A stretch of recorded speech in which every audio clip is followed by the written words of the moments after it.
Well, hi, everyone. Thanks for joining us for today's webinar on breaking barriers to healthy church growth.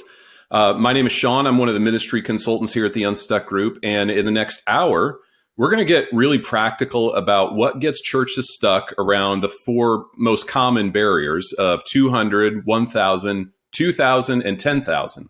And we put churches in these categories just to help you determine what your priority focus needs to look like as a church. Because, of course, not all churches are the same. Different churches wrestle with different issues. And a lot of times those challenges are a reflection of the church's size, honestly. But we want to equip you to kind of recognize the true indicators of a growth barrier at each size, and then give you some clear next steps to start addressing those. So before we get into today's content, let me introduce my teammates who are here for this conversation. First of all, we've got Tony Morgan. Tony, if you don't know Tony, he's the founder and lead strategist here at the Unstuck Group. And the Unstuck Group, of course, we started back in 2009 and has served now over 600 churches throughout the U.S. and several other countries around the world. So, Tony, always fun to have these conversations with you. And just wondering from your experience and perspective, when you think breaking church growth barriers, any churches come to mind? Well, a number come to mind, but I haven't mentioned my friends at Cowboy Junction Church in a while. They're out in Hobbs, New Mexico. Great community and great people. And I had the opportunity to start working with Cowboy Junction more than 10 years ago now. And it's been fun to journey with them because they've really, in that time, moved from being a small church to maybe a mid-sized church to now a very large church. And a lot of that is because they really got serious about clarity for the future, prioritizing volunteer engagement. That specifically comes to mind. Restructuring their staff around the strategy, the ministry strategies that they're trying to engage. And then what may be most unique about Cowboy Junction has been their willingness to really embrace the bold moves. In fact, it's part of their mission. They're engaging the mission without limits. And I love how they express that, not only in words, but how they're helping people take their next steps towards Christ. And many people are. Hundreds of people are saying yes to Jesus now because of their ministry. And it's just one example of many of the churches that I've had the opportunity to work with in the last number of years that have they've gone through a lot of these growth barriers that we're going to be talking about today. That's great. Yeah. Love that team at Cowboy Junction. They're a great group of people. And then, of course, we've got my teammate, Amy Anderson. Amy has served here as the Director of Consulting at the Unstuck Group since 2016. In that time, she's worked with well over 150 churches on vision, structure, and strategy. So, Amy, how about you? Any churches come to mind when you think about this topic of growth barriers? Yeah, as you were asking that to Tony, I actually went old school a little bit. There was a church we worked with pre-pandemic, Beach Church in Jacksonville, Florida. And this team always comes to mind when I think about breaking barriers because of the joy and passion of that lead pastor. They had to make some really tough changes. They had to go from two styles of worship to one. They renovated their facility. They had to clarify discipleship pathway, build a volunteer strategy. It was like nose to the grindstone. But they went after it. And Tony, I don't know if you remember this, but it was about a year later. And again, pre-pandemic, their growth was up 25% year over year. They broke through the 1,000 barrier. And at one weekend, Jerry said, Pastor Jerry there, he said, we had so many people raise their hand at a salvation message that I actually had them put them back down because I thought they misunderstood me. So, I mean, what a fun barrier to break through, and what a great church. It's funny that you mentioned kind of going old school, Amy, because why we're talking about this today, we actually debated back and forth on this topic a bit. And we were joking, it kind of feels like we're back in 2012 again.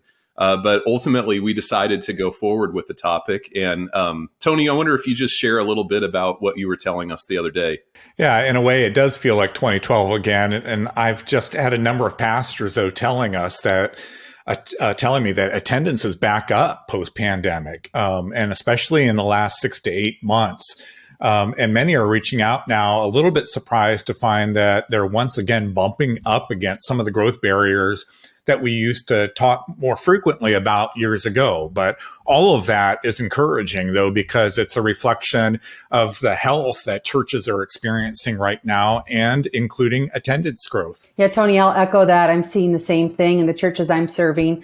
A lot of people are just asking, what's the same and what's different now about how to break through the plateaus and see healthy church growth again?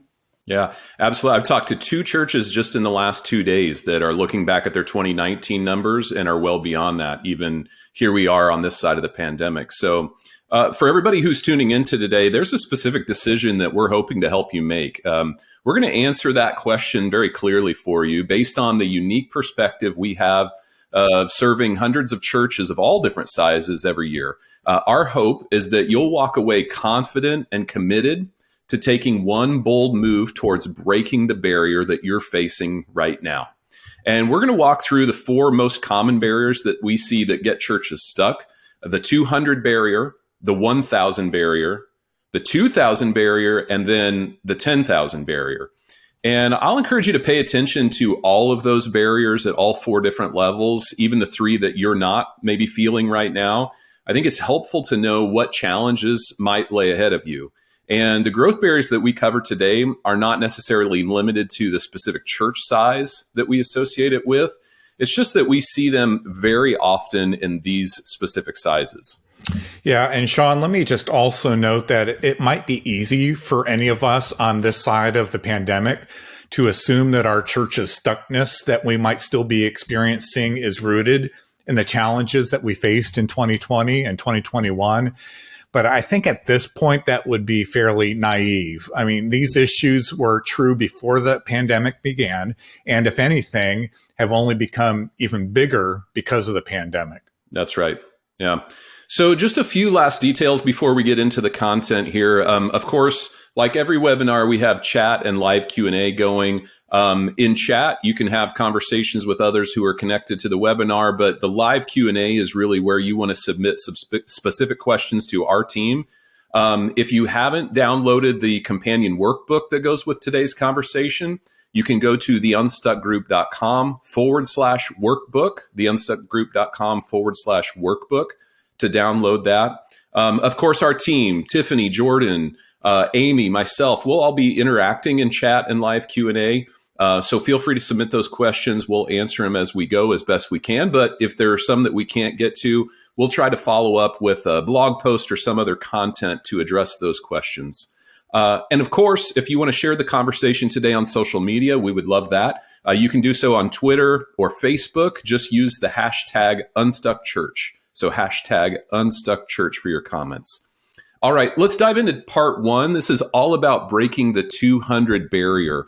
And Tony, I know that you've highlighted really 7 kind of distinct things that get smaller churches stuck, and we're including all of them in the resource that we've shared with those tuning into the webinar. But let's kind of drill down on 3 of those, the 3 most critical for breaking this barrier. What would you put at the top of the list there? Sean, I actually think that's pretty easy for me to give you this. And it's really all about churches, smaller churches, sometimes maintaining an insider focus. And the crazy thing, of course, is they don't intentionally start out that way. In fact, new churches start out primarily outsider focused because they have to be. Otherwise, the new church, the church plant, as an example, would not survive. But as you might imagine, the perception that church is for people who have already attended church really limits the incentive then to invite someone new. And over time, that's what happens. Churches can naturally drift towards focusing more on insiders rather than the people that we're trying to reach. And so this may be a helpful tool for you to consider as a team to kind of look at, are we appropriately balanced in our ministries regarding helping insiders, people that are already connected to the church and faith, take their next steps? And do we have intentional ministries, strategies to engage people outside the church and outside the faith? So let me show you this chart. It's we call it our pruning exercise. And as you can see, it's broken into 4 boxes. Amy and I love 4-box exercises. On the top, it's showing the spectrum from low to high as far as reaching outsiders.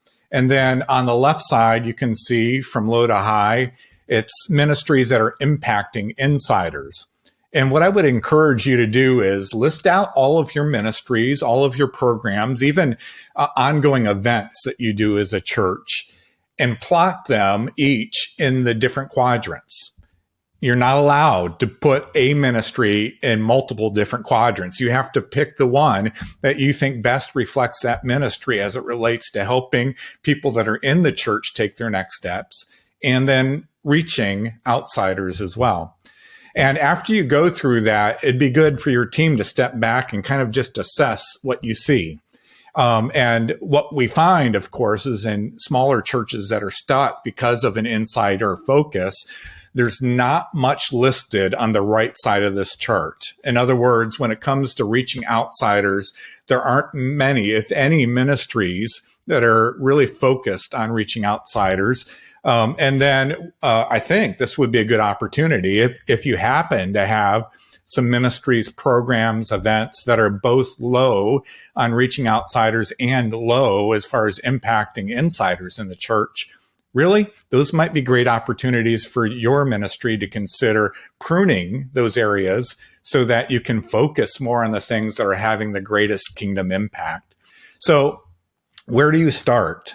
Let me get very practical here. When it comes to shifting from an insider to an outsider focus, I would encourage you begin with your Sunday service. Make sure that you're thinking about first-time guests coming to experience the services on Sunday morning, and particularly around the teaching. Make sure that in your teaching that you're teaching to a person who may not be familiar with faith, probably isn't familiar with church, and as a result of that, when you're introducing truth from the Bible, they're going to need a little bit more help understanding that truth and then certainly applying it to their daily life. And the great thing about that initial step is you can make that decision around your teaching to be thinking about outsiders. You can make that on your own. You don't need to get approval for that. You can just make that shift this coming Sunday. But think about your Sunday services, and are we anticipating people to show up for the very first time? That then leads to making sure that overall you have a welcoming service, and including a welcome at the beginning of the service. Make sure at the very front of the service that you're welcoming first-time guests. And initially, when you make that change, there may not be any new guests in the room, but that's okay. By you starting to provide that welcome every Sunday, it's going to let your congregation know, hey, we're expecting new people to show up. And that actually will help to encourage the people in your congregation to begin inviting friends and family. Mm-hmm. And then lastly, I hope that you'll be encouraging and equipping people to engage relationships outside the church. Help people to be on mission with their friends, their family, coworkers, neighbors. And the ironic thing about this is it really is about encouragement and equipping people. But the funny thing is this, what I've found is, essentially we're talking about evangelism. What's interesting is the churches that I've seen that, are really focused on evangelism training rarely have evangelism actually happening in their churches, in their congregation. But the churches that focus more on just equipping people in their church to develop relationships with the people that God has in their lives, that's where we see churches actually experiencing effective evangelism, because it all begins with those relationships. It begins with helping people develop connection with other people, especially those outside the church and outside the faith, and then encouraging them to connect to faith and church. So, Sean, I hope that's helpful to just kind of look at that shift maybe from being an insider-focused church to getting more of an appropriate balance where we're considering outsiders as well. Yeah, very helpful. Amy, what's another, from your perspective, primary reason that churches get stuck at that 200 barrier? Well, building off what Tony just talked about, I think another primary reason churches get stuck under 200 is because the pastor is either unwilling to lead change or the church is unwilling to let the pastor lead change. I think there's a lot of fear associated with making changes in smaller churches. There's fear that change could lead to unhappiness, some negative outcomes, like people might leave, people might stop giving. And when those fears outweigh that church's passion, either the pastor or the church body, that passion for reaching new people, then changes that need to be made that would bring growth, it just won't happen. And this is what we call putting your methods over your mission. So churches that break this 200 barrier have committed to putting their mission over their methods. So churches that are stuck due to this issue of a lack of willingness to change, they look something like this. First, they're often structured to avoid change. And this is at that governance or polity level where there's often multiple layers of bureaucracy involving multiple committees and boards, and oftentimes votes of the entire congregation, are needed in order to make changes. And by the way, this is a big deal because once people have decision-making power, they don't like to give it up. So it can be a hard part to lead through if you want to push through this barrier, but it's critical. Second thing that I see in churches that are up against this barrier, if they try something new, they don't prune what they used to do. They just add. And an easy example of this is adding a contemporary worship service to help reach the next generation. They do that. That's great. And then they continue to have the traditional service. So instead of determining the best weekend service style that will reach their community, their mission field, they begin to create complexity by adding and not pruning. And then circling back to your point, Tony, I think churches that are stuck due to this issue of a lack of willingness to change, they are insider focused. The preferences of people who are already connected to the church are more important than the needs of the people that the church is trying to reach. But if they are willing to lead through change, it's possible to break through this barrier. Tony, one of the churches we've served over the past few years is Faith Baptist Church in Aurora, Indiana, and it's led by Pastor Jason Little. Pre-COVID, they were stuck at that 200 mark. They weren't able to push through that. And of course, coming out of COVID, the church was less than half of that, under 100 people.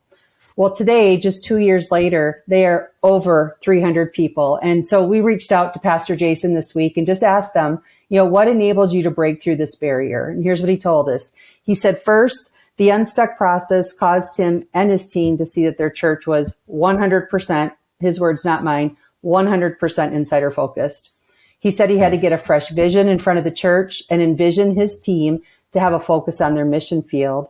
And then he had to make some staffing changes, and he knew he would lose some people from his church to make those changes, but he knew it had to be done in order to move forward. And lastly, and I think this is the biggest one for me probably, they changed their methods, just what you were talking about. They changed the church's approach to hospitality, worship, and the weekend service. Jason said that they let vision drive the action, not the noise of the pushback. Tony, those are two pretty big hurdles to tackle for pastors of smaller churches. Before we move on, any other final thoughts on the 200 barrier?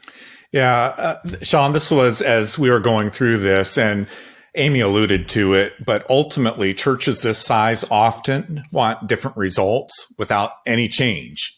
Even if the pastor is open to change, the church is not willing to change, but you can't get different results without change. And I think a good example of this, and unfortunately, there may be many young pastors watching today that may have even experienced this themselves.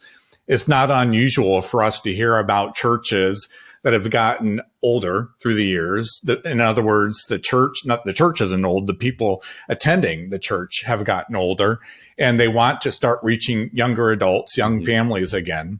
So they hire a young pastor with the hope that a young pastor will help them reach young families. But then they don't let that young pastor make any changes about the worship experience, about their discipleship strategy, about the facilities, and on down the line.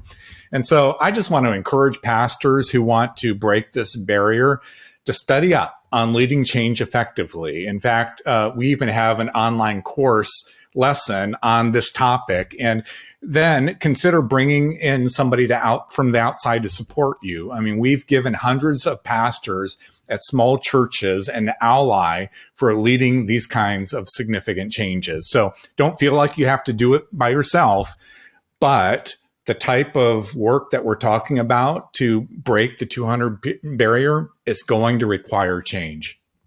All right. So for everyone who's tuned in today, regardless of what size your church is, I want you to take just a moment and rate yourself red, yellow, or green on these obstacles to healthy church growth. So just a moment, rate yourself either red, yellow, or green on these specific obstacles to church growth.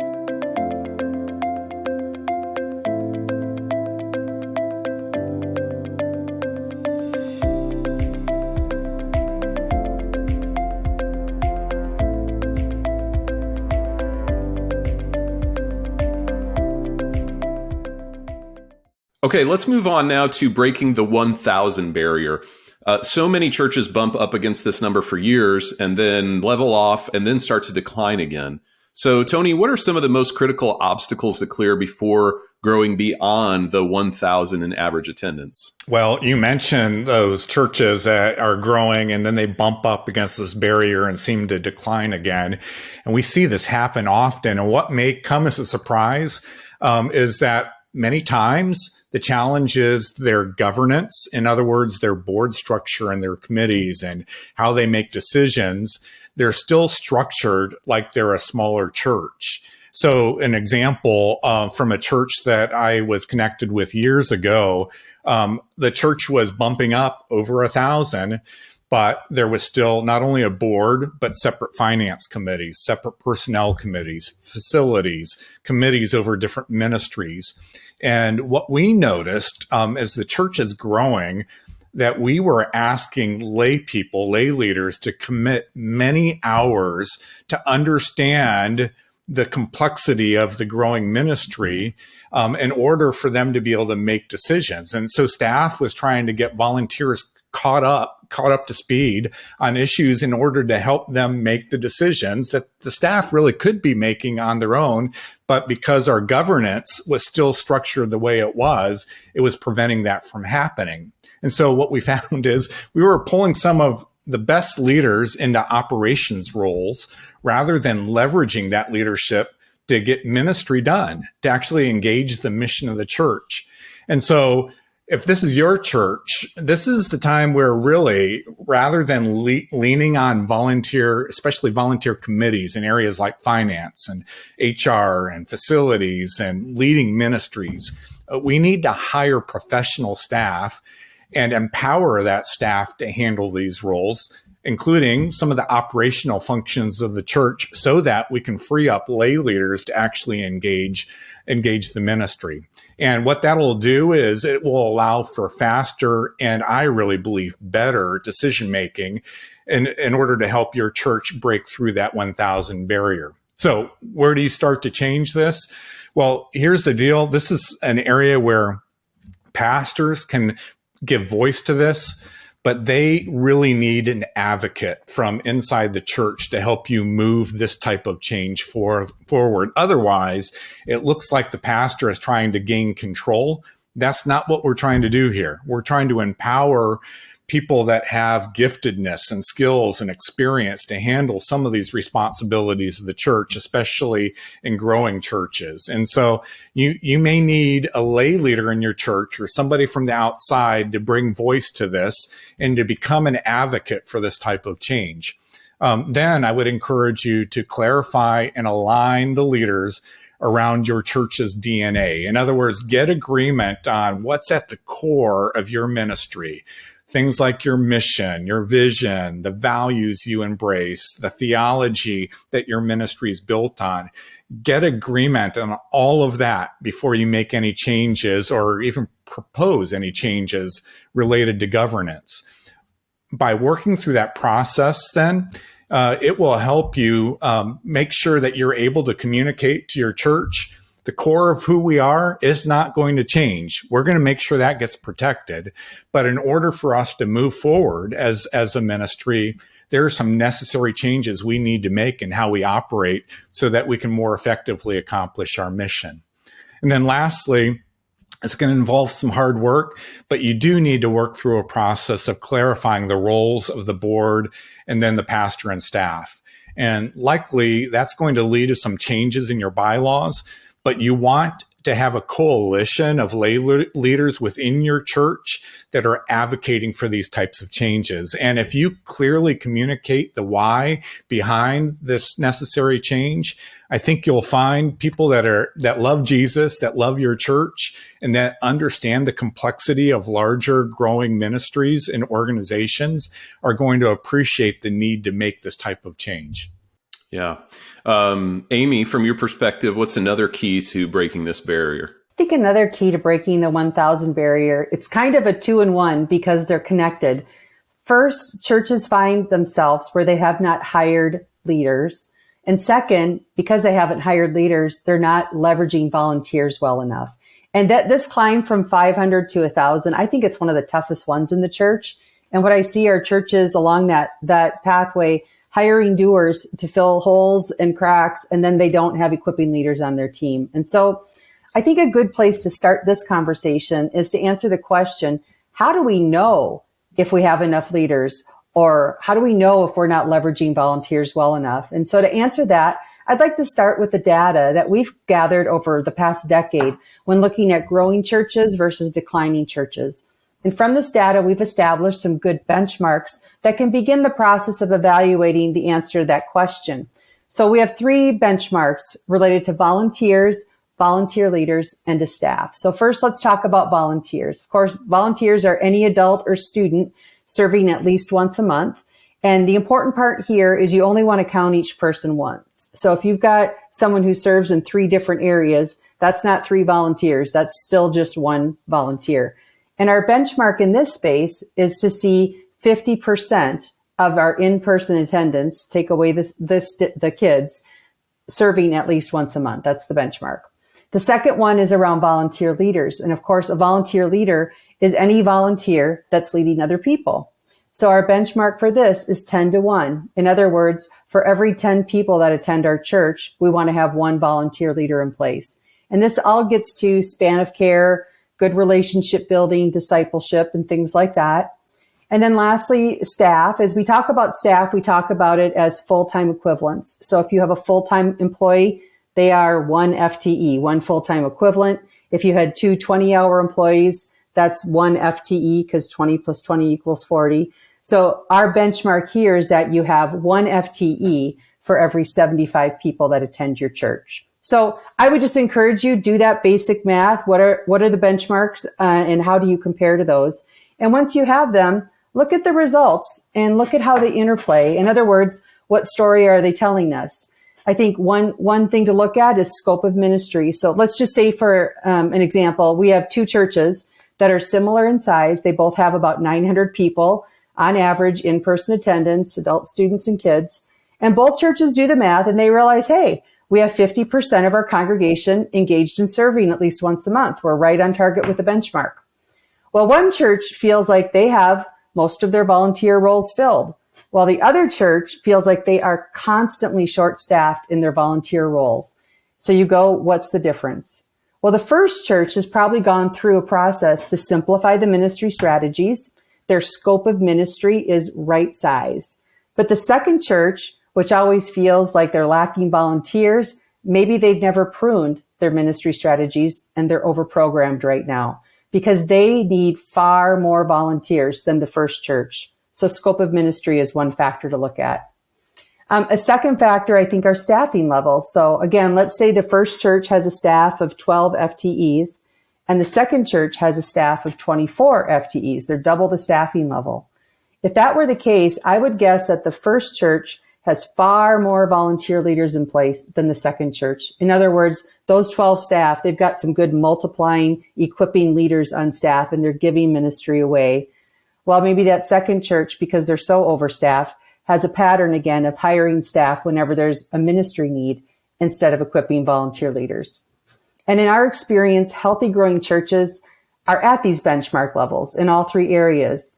But in declining churches, we see a divergence in those percentages and ratios. Commonly in declining churches, that volunteer serving percentage is actually higher than the benchmark. And I know that sounds odd, but it's higher. It's in that 60, 65% because there's no new people to offset that number. And then when we look at their staff ratio, that's actually lower. So instead of 75-1, they're at 40 to 1, 38 to 1, something in there. And again, that's the tendency to hire more people, get a little bit too complex, and don't prune. So let's just get practical in this area, where to start to changing this. Number one, understand what you're aiming for. Work through those benchmarks and then understand what your results are telling you. And then next, based on what the benchmark data is telling you, define where those volunteer leaders and volunteers ideally would be plugged in at your church. For instance, if you're like that second church I referenced, where you're at the benchmark, but you have deep volunteer gaps in core ministries, right? Like kids or students or groups, you might assess that you have some pruning to do so that your volunteers aren't spread out over too many ministries. And specific to your volunteer leader benchmark, I would just encourage you to work with your ministry leaders to determine where you need to release some ministry leadership to volunteers. Where can you or should you be plugging in volunteer leader roles that are currently occupied by staff? And by the way, I often just encourage people, build it right into your org chart. Even get a team around it to just force yourself to think, where can we plug in volunteer leaders? Because once you can see it, now you know what you're recruiting for. And then to the lead pastor, just encouragement here. If this is a challenge of yours, design a plan to cast vision around serving. It's not an announcement. You need to preach this. People need to be inspired to be a part of your church body. Maybe it's a weekend story. Maybe it's a weekend series, but tell your story. How did God transform your life through serving? So hopefully there's a doable step in there just to evaluate and assess and put together a few next steps to encourage more volunteer leadership and more volunteers in your ministry. All right, so let's do it one more time. Take a moment and rate yourself red, yellow, or green on these obstacles towards healthy growth.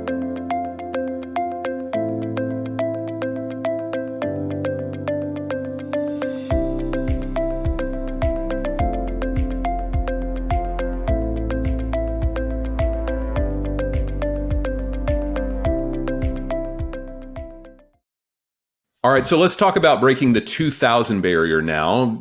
These are already very large churches in the grand scheme of things, but that doesn't mean that they've figured out everything that it takes to grow. And it also doesn't mean that they've really capped out at the size that they are now. So let's talk about some of the things that keep churches that are below 2,000 in average attendance from breaking that barrier. Tony, let's start with you. Yeah, well, first off, what comes to mind is the spiritual formation path, or think about your discipleship strategy more specifically, has not been defined. And when the church is smaller, the fact is the path doesn't necessarily need to be defined. In smaller churches, people take next steps, and that's typically driven relationally. People develop a relationship, and that leads to a next step in their faith. Well, the larger a church becomes, people will start attending the church without relational connection. And it's the interesting pivot that needs to happen. We actually have to clearly define what those next steps are so that new people can take them. And through those steps, they develop relationships. So it's essential to clarify and define a path, support it by systems and leadership, and then routinely communicate that path. Mm-hmm. And maybe the best example of this that I could give is, you've probably noticed this as well, where some churches design all of their ministries around different programs in the church, and some it's designed around a clear path for next steps. And in bigger churches, if you design around programs, those programs will just continue to multiply as the church grows, and you'll be able to pour people and resources and effort into all those different ministry programs. And over time, what we see then is those programs begin to compete with each other. We start to compete for people's time, for volunteers, for volunteer leaders, for promotions time. And then as the church grows and we have more money, we start to hire staff to lead those programs, which then raises the bar even further, because those staff are invested in their particular ministries, and they want their ministries to be successful. They want their ministries to grow. And because of that, you end up with some unintended consequences that relate to this competition between ministries. And so the win here is to move from designed ministry and discipleship around separate programs to a path. Let me show you this chart that we use when we engage with churches, because we want every church that we work with to have a clear discipleship or spiritual formation pathway. And the way we begin the conversation is to list out, again, all of the different ministry environments of the church. And we encourage the team to identify, is this ministry program or event more about Bible teaching and worship, about encouraging people to serve others, about encouraging people to connect with others, or encouraging people to reach others, their neighbors, their coworkers, their friends, as we talked about a little bit earlier. And then you can see some churches fill in with another step that they want to encourage people to take. All of this built on the spiritual disciplines that we want to encourage people to engage. But we map out all these different ministries, and usually this sheet gets full of different ministries. And then the big reveal here is we encourage teams from each of those columns to identify, if we could only encourage people to take one step, engage in one ministry environment that allows them to experience each of the spiritual catalysts that we've identified here, what would that be? What step would that be? And all of that is an effort to get the team to start to talk about what does a clear path with clear next steps need to look like. And again, for larger churches that are trying to break the 2,000 barrier, it's about creating a strategy that with clear steps that then encourages people to take those steps so that they can develop relationships with other believers and be encouraged in their faith and in their spiritual formation. That's so good. Amy, what's another of the big barriers when it comes to this 2,000 mark? Yeah, I think another big one is typically around how they are structured. Are you surprised, Sean, that I brought us back to structure? I don't think people would be happy if we did a webinar without you bringing up structure, Amy. So I'm glad you did. I know, right? It's such a fun topic. But I think when you get this right, when you get the structure right, leading ministry gets a whole lot easier. And at around the 2,000 mark, I think the wrong structure and systems can actually be the clog or lid to a church's growth. So let me just give you 4 areas to look at to untangle a structure lid. And you might need to address just 1 or 2 of these, but it's not uncommon to have to do some work in all 4 areas. So first, make sure you're at a stage where you have formed a senior leadership team. Gone are the days where 1 to 2 people are carrying the responsibility for the overall health and direction of a church. Churches that continue to gain momentum and experience growth have shifted to a senior leadership team. And this is a team of 3 to 8 leaders who share the responsibility for the overall health of the church, and they determine the ministry strategies that help the church live out its mission and accomplish its vision.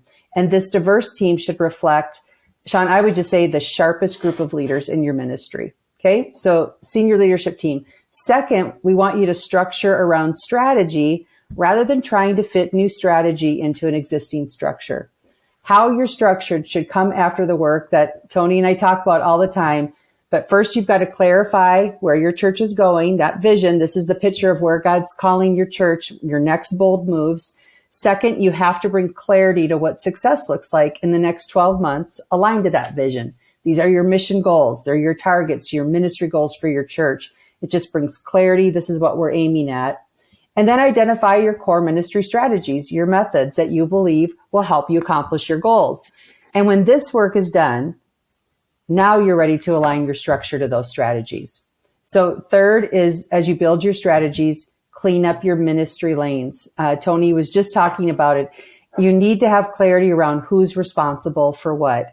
And while the senior leadership team ultimately has responsibility for overall results, each member of the senior leadership team should have specific responsibility around the parts. And Tony, the discipleship area is such a great example of where this is often violated. I think, the structure, we have our groups director here, our care person here, outreach over here, and they all report up through different leaders. Mm-hmm. As Tony said, you should have one discipleship pathway and one leader over that pathway.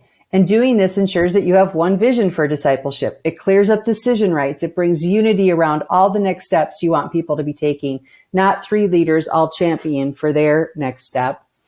And then lastly, get the right people in the right roles, especially your senior leaders. These roles shouldn't be filled based on tenure, degrees, long-term relationships. All of those bring value, but the critical filter is leadership capacity. They must be high capacity leaders. In other words, a leader of leaders, a team builder. And this is an important shift at this size, breaking through the 2,000 barrier. I mean, think of it this way. It's the kids pastor who has loved ministering directly to kids. He or she provides great leadership when the church is smaller, but the leadership needs of someone in that role will change as the church grows. You need more of a builder, developer than someone who's great with kids. And I could share numerous stories of churches that have embraced these principles and have regained momentum.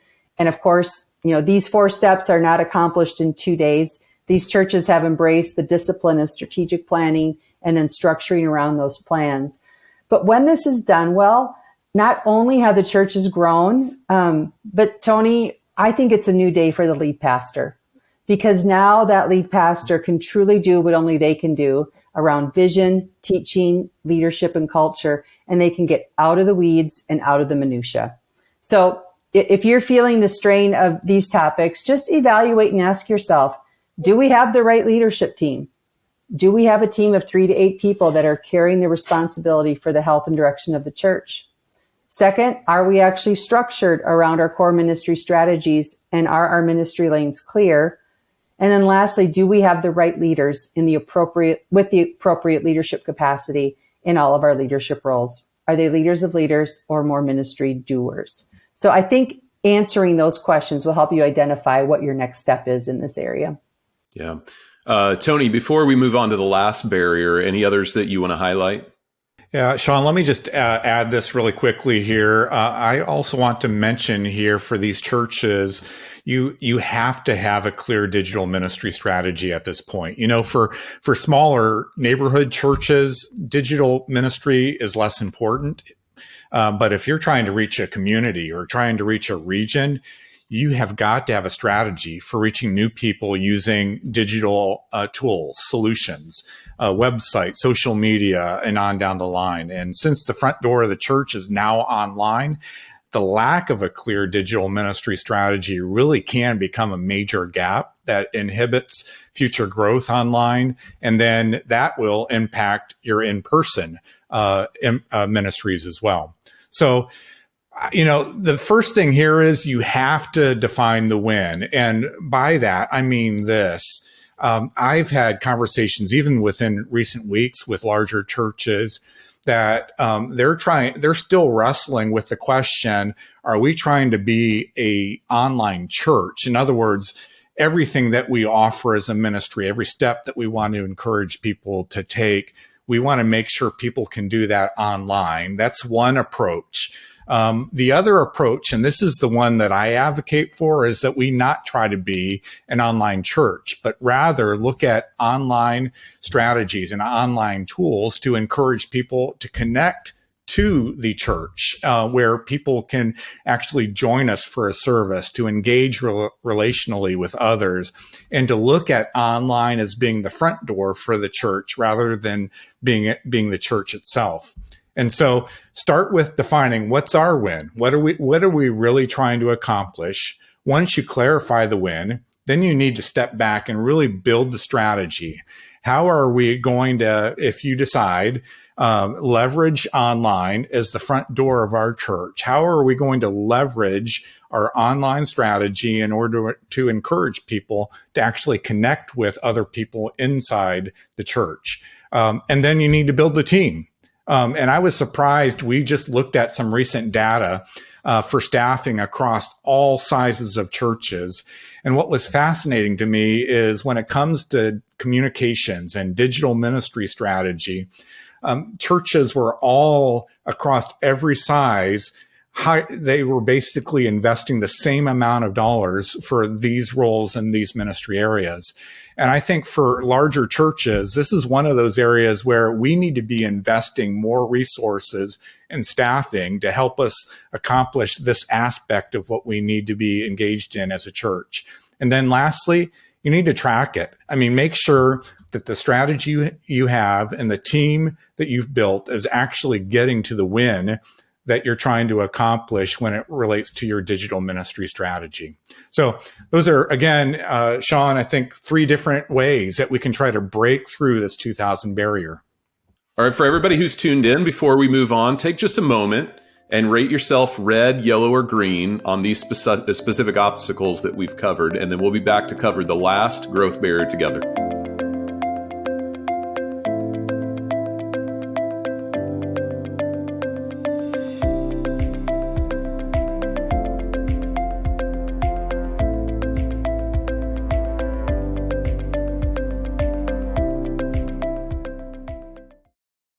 Okay, that brings us to the last barrier, the 10,000 barrier. And this one is one that very few churches ever break, really. Yeah, that's true, Sean. But the ones who do break it are addressing a few key things in ways that the others are not. I think that churches that break the 10,000 barrier have a superpower when it comes to leadership development. They create a very intentional strategy for this. Very large churches have cracked the code on helping future leaders develop spiritually, relationally, and they develop their competencies to lead well. And, this challenge becomes really pronounced, and maybe our listeners will relate to this, as churches launch multi-site locations. As the number of locations increase, the number of leaders required, both staff and volunteer, increases dramatically. Maybe a story will help illustrate this. The church that I served at for over a decade, Eagle Brook Church in the beautiful state of Minnesota, they have this superpower of leadership development. My colleagues, Dale Peterson and Jennifer Fuller, they took the lead on this as we fell into being a multi-site church. And I say we fell into it because we had no intention of being a multi-site church. We had just built a large new building on 90 some acres. We had a bajillion phases of how we were going to just keep building a bigger building. And then God had other plans because 6 weeks after we opened that brand new building, we ran out of space and had to reopen the building we just moved from. And because not only were we out of space, we were also out of money. So voila, we were multi-site. But we quickly learned that nothing exposes the leadership deficit more than multi-site expansion. And Dale, he quickly realized that this would be the lid to our future growth and effectiveness. It wasn't going to be money. It would be a lack of leaders. And so he did what great leaders do. He built a team of leaders to tackle the challenge. And Jennifer became a part of that. And she built out a design of a leadership pipeline that would be used for all of our ministries. She trained all of our ministry leaders on the pipeline. And Eagle Brook started the flywheel of identifying, raising up, and empowering volunteer leaders at all levels in the pipeline. And today, I think Eagle Brook has 10 locations across Minnesota with a couple more opening up soon. And this just would never have happened without an intentional strategy for leadership development. And, Tony, we get asked this quite a bit, like, how do we even start this leadership? It feels a little squishy, not sure what it looks like. We always tell churches, if you don't have it yet, identify a leader to champion leadership development at your church. And if you get the right leader, they're going to build that for you and hopefully get this flywheel happening at your church. Tony, what's a barrier that comes to mind when you think about this 10,000 attendance barrier? Well, as you talk about this barrier, I'm actually thinking about a number of churches that I've had the opportunity to work with through the years that were very large churches. But when it got to this place, they were having difficulty scaling to continue to reach more people. And when the church is that healthy and that strong, that's my desire, is to continue to help them grow and continue to reach more people for Jesus. But if you don't pay attention to alignment on your team, that things can really start to break down. And so this is going to, in a way, sound like I'm repeating a little bit what I talked about earlier with programs and path.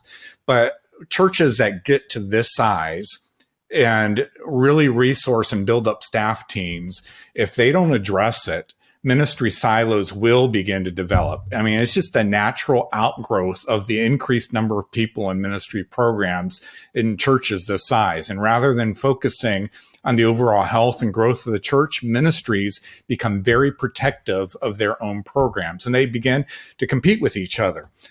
So this is, again, it's a bit of a repeat of what Amy just shared, but I have found the biggest way to address this is to really solidify the senior leadership team. In other words, churches that get into the multi-thousands, it really does grow beyond the capacity of a strong senior pastor and a strong executive pastor. You need a team of probably 5 to 8 strong leaders that can take responsibility for every ministry of the church and making sure that every ministry of the church is connected to that strong leadership team. And each of those leaders then needs to be primarily focused on the overall impact of the entire church's ministry, not just their specific ministry areas.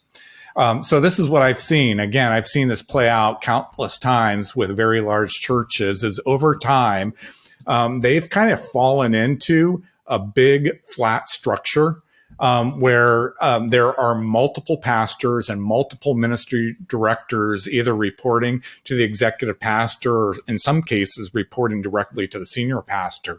One example, several years ago, I was encountered a church that the senior pastor was trying to lead 20 different people, pastors and ministry directors, because somewhere along the way, they had been convinced that as the structure grows, they need to remain as flat as possible. And the senior pastor thought silos would be eliminated if everyone was connected to him. But what ended up happening is it actually fostered silos because he didn't have enough time to provide direction and assure alignment. And it actually became easier for pastors and ministry leaders at this church to operate independently from the rest of the ministry. And here's the deal. If you hire great ministry leaders within that type of structure that's too flat, you will actually compound this challenge. The stronger the leaders you hire, the more disconnection you're going to see within the structure. So where do you start? Let me get very practical here. Rather than a top-down directive approach to leadership, which usually is why the senior pastor wants a flat structure, is they want to be directly connected to and leading all of the pastors and all the ministry directors of the church. But rather than that top-down approach, you have to embrace a more collaborative effort to develop vision and to develop strategy for your ministry. And that team-based approach really does begin with the senior leadership team. So the senior pastor, your wiring to the way you engage leadership is going to have to change as well. Rather than you feeling like you are directly responsible for leading every ministry and every leader, every pastor in your church, you're going to have to empower this team to do that as well. And you need to really move to this place in your leadership where you're leading through that leadership team rather than just primarily through your voice on the platform. And frankly, not every pastor is able to make that transition, but that's certainly what's necessary to move from being a church of several thousand to over 10,000 in attendance. Yeah. Amy, anything else that you would add to that? Yeah, maybe one thing, and it might sound odd because we often refer to this characteristic when talking about the challenges that smaller churches face, but very large churches, I think they can actually get stuck because they're holding on to their traditions. In other words, they got very large by having a run of growth over many years. And the challenge is that not everything a church did in the past will necessarily lead to future health. And many times it's the very large churches that have the biggest challenge to re-embrace something new because they become big, they can lose their ability to be nimble and welcome change, and they get predictable. And so it might take a new set of voices either inside or outside the team to bring a new perspective. Tony and I were talking the other day, and what we're hearing from large churches, they say something like this. You know, we used to just open our doors on Sunday morning and thousands of people would show up and growth was easy. Reaching new people was easy. We just had to offer a great experience on Sunday morning for the people we were hoping to reach, and they would just show up. And we ran that play for years, and it worked. But it's not working as well today, and attendance is either plateauing or starting to decline. So because of that, we have to be much more intentional about how we're engaging with people who are not yet a part of our church and may not have a connection to faith. And they say we have to be more strategic about how we intersect with their lives. And I think there's still that intentionality, right, around the experiences that we're creating on Sunday morning. But it also involves how these churches are going to engage with people outside the walls of the church. And there's a higher priority, I think, on serving needs in the community right now, addressing the challenges and answering the questions people are asking in their daily lives, and helping people in our churches, right, these very large churches, continue to build relationships with their friends, their family, coworkers, so that these Jesus followers can help people take their first steps towards Christ. So for all of that, I just think if you're a very large church, I would challenge you to assess, beyond just attendance and giving, just some inspection on how healthy is your church overall. Are you tracking the other metrics that give you more information on the true health of your ministry? And of course, our vital signs assessment can help with that. And then second, ask yourself, when is the last time we tried something new? Are we getting predictable? What R&D, research and development, have we done to develop new approaches to reaching and discipling people? And if you have kind of a yellow flag in that area, you might just need to do some work of reinvention, because that nimbleness existed when you launched your ministry. And the larger you get, we need to hang on to some of that nimbleness to adjust to the culture and the changes there. All right, so for the last time today, we're going to give you just a moment to rate yourself either red, yellow, or green when it comes to these obstacles to healthy growth. And just a reminder, we wanted you to walk away from this event today feeling confident and committed to taking one bold move towards breaking the barrier that you feel like you're facing right now. And you should have a good starting point for determining what the bold moves need to be. If you see any red circles in your workbook today, that's a good place to start. So take just a moment, and we'll be back to wrap up today's webinar.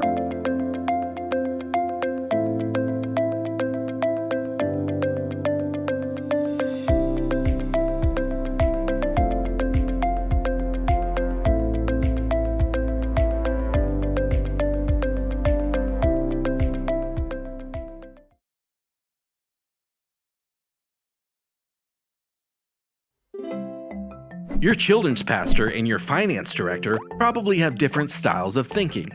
Instead of forcing them to use the same software, Planning Center gives each ministry different products for checking in kids and taking attendance, receiving and managing giving, planning services and scheduling volunteers, organizing and communicating with small groups, registering and taking payments for events, and managing your facilities on the event calendar. But even though the products are different, they're still connected. In fact, our most important one, Planning Center People, connects them all. Planning Center People is completely free. If you want to try out our other products, each one comes with its own 30-day trial. Learn more about the features of each product or sign up by visiting planning.center. And love your church management software. All right, so Tony, as we wrap up today, any final thoughts? Yeah, Sean, just a part of me cringes a little bit when we get this focused on growing the church. And you need to know it's not church growth that is what motivates me in doing what I do in ministry. It's helping churches thrive. It's helping churches get healthy. Ultimately, it's about helping people meet and follow Jesus. And the thing is, if a church gets to that place where they're healthy, where they're thriving, and they're helping people follow Jesus, I want those churches then to grow as big as possible. And I don't even second guess the type of coaching and encouragement we provide to churches like that. Because we want to encourage every church to continue to carry out the mission and reach more people for Jesus. So from today's conversations, I hope you're kind of seeing where are we as it relates to these different growth barriers. and then really leaning into some of those obstacles that Amy and I talked about, and are considering what are the next steps that we need to be taking as a ministry. But we hope that we're signing off today by giving you that sense of confidence and commitment to make at least one bold move towards breaking the barrier that you're facing right now. And if there's anything we can do to support you, please reach out to us at theunstuckgroup.com/start.